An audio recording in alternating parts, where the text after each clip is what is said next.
Hey guys, welcome to the latest edition of the Muir Reflection. John from the John Muir Show here, and over the weekend, I saw an interesting piece from Fox News that noted that a lot of these Capitol Hill Democrats, when the Democrat Party's effort to meritlessly impeach President Trump failed, yet they said that they were going to be continuing all of these investigations into Trump-Ukraine.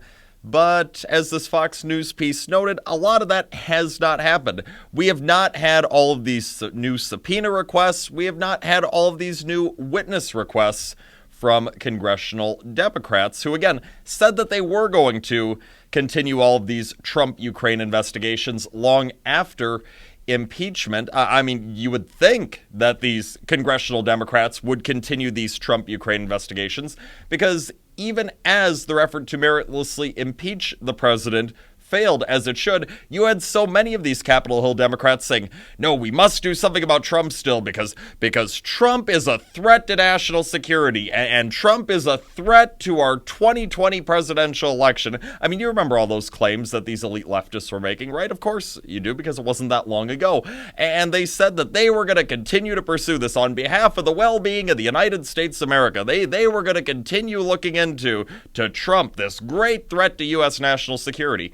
But as was just noted, so many of these congressional Democrats, they're not looking into President Trump. They're not keeping with these Trump-Ukraine investigations. And hey, if these Democrats were being honest all along and saying that, yep, they have evidence that Trump is a threat to national security and that they have evidence that Trump could compromise the integrity of the 2020 election, as elected members of our federal legislature, these Democrats would have an obligation to all of us in the United States to pursue these investigations. If the sitting president of the United States was really some sort of a threat to national security and could compromise the integrity of the 2020 election, then all of our elected officials, they would have a duty to be investigating these things and try and end this threat to national security, end this threat to the 2020 election as soon as possible. So according to everything that they've said, these Democrats, they are failing in their responsibility because they said that the president's a threat to national security, but they are refusing to do anything about it. Of course, we know, though, that these congressional Democrats that said that Trump is a threat to national security and that Trump compromises the integrity of the 2020 elections, we know that they were lying all along. There was never any evidence that Donald Trump was a threat to national security or any evidence that Donald Trump was going to be a threat to the integrity of our 2020 elections. There was never any evidence of any of that. It was just a bunch of meritless claims being made by some very powerful folks on the political left who hate Donald Trump and were looking for any reason to destroy Trump, to get him out of office as soon as possible. Of course, that was the goal behind all of those baseless Trump-Ukraine claims, just like it was the goal behind all those baseless Trump-Russia claims, all those baseless claims about Trump's taxes, all the Stormy Daniels crap.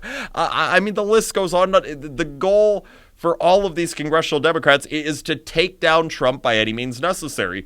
And in all of those aforementioned cases, they have been lying their rear ends off about Trump with hopes that you, for some reason, believe all of these meritless claims they're making against the president. But what have they found out? The Democrats had said, oh yeah, the overwhelming majority of the American people, they don't believe all of these meritless claims that they're making against the president. They're finding out that these things that they thought were going to be political winners for him, things like the impeachment effort, have actually turned out to be big political losers for their party. And as a result, now they're trying to move away from Trump-Ukraine as quickly as possible.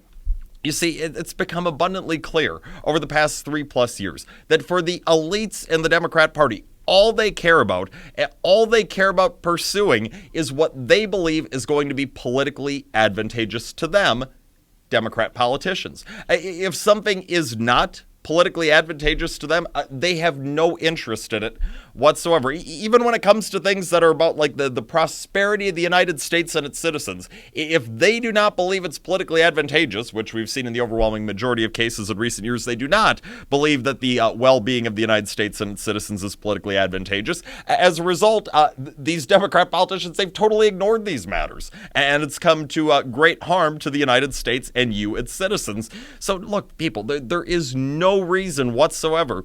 There is no reason to be giving your support, giving your votes to these Democrat Party politicians of today.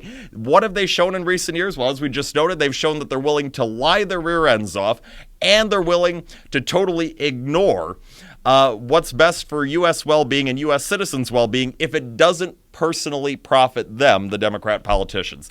You deserve a hell of a lot better than that in your leaders, which is why there's absolutely no reason that you should be voting for the leaders of today's Democrat Party. That's all the time that we have for today. The John Muir Show, each and every weekday, 8:40 a.m. on WTAQ, 9 a.m. WSAU and WHBL. Till next time, I'm out.